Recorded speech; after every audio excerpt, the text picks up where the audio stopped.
চাপ বেড়েছে দ্বীপ জেলা ভোলায়। লঞ্চ সংকটের কারণে ভোলার বিভিন্ন লঞ্চ ঘাটে সৃষ্টি হয়েছে ভোগান্তি। ভোলা লক্ষ্মীপুর রুটে ধারণ ক্ষমতার অতিরিক্ত যাত্রী নিয়ে চলছে লঞ্চ সহ অবৈধ ট্রলার চলাচল। যাত্রীদের কাছ থেকে আদায় করা হচ্ছে বাড়তি ভাড়াও। এসব বিষয়ে আরও জানাতে ভোলার ইলিশা লঞ্চঘাট থেকে যুক্ত হচ্ছেন ইমতিয়াজুর রহমান। ইমতিয়াজ, এই মুহূর্তে লঞ্চঘাটে যাত্রী চাপ কেমন দেখছেন, আর বাড়তি ভাড়ার বিষয়ে কি বলছেন তারা?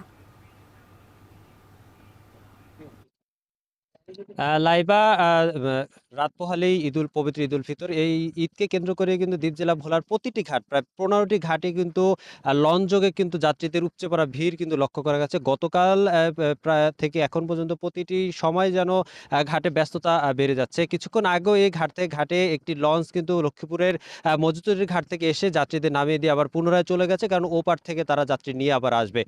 তাদের একটু দম ফেলানোর সময় নেই বলেও কিন্তু আমরা দেখতে পেয়েছি। কিন্তু প্রতিটি লঞ্চই কিন্তু ধারণ ক্ষমতার অধিক যাত্রী নিয়ে তারা এসেছে এবং যাত্রী নামিয়ে দিয়ে আবার পুনরায় যাচ্ছে। শুধু যে লঞ্চের কথা বলবো তা কিন্তু নয়।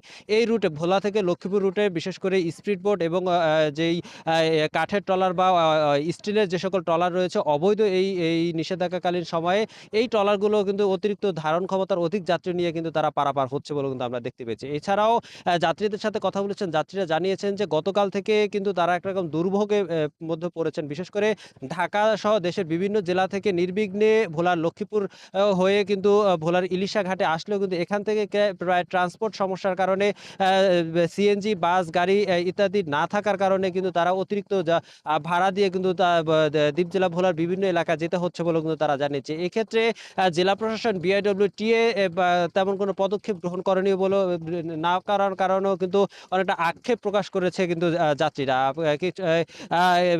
এই আমার যেই ঘাটটিতে রয়েছে এর পাশে কিন্তু স্পিডবোট ঘাট রয়েছে এবং যে সকল যাতায়াত করে থাকে।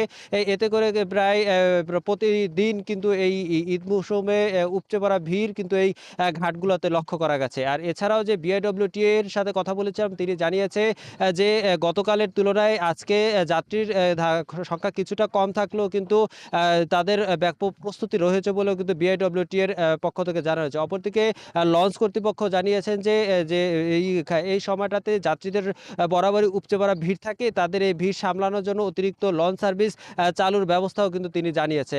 আপনার জানিয়ে রাখি, ভোলা লক্ষ্মীপুর রুটের পাশাপাশি কিন্তু ঢাকা ভোলা রুটেও কিন্তু প্রতিদিন যে সকল লঞ্চ যাতায়াত করে এই আজকে এখন পর্যন্ত কিন্তু ঢাকা থেকে যেই লঞ্চগুলো ছেড়ে এসেছে সকাল থেকে এখন পর্যন্ত প্রায় ৭ থেকে ৮টি লঞ্চ ছেড়েছে। প্রতিটি লঞ্চই কিন্তু যাত্রীদের কানায় কানায় পরিপূর্ণ ছিল বলেও কিন্তু আমরা দেখতে পেরেছি। তো যাত্রীরা অভিযোগ করছে যে এই সময়টাতে লঞ্চের ধারণ ক্ষমতার বেশি নিয়ে কিন্তু তারা আসছে, তবে ভাড়ার কথা কিন্তু তারা স্বাভাবিক জানিয়েছে ঢাকা ভোলা রুটে। তবে ভোলা থেকে লক্ষ্মীপুর রুটে যে সকল সার্ভিস রয়েছে সেখানে একটু ভাড়া বেশির কথা যাত্রীরা জানিয়েছে। তো এই ছিল আমার কাছে ভোলার ইলিশা লঞ্চ ঘাট থেকে সর্বশেষ তথ্য।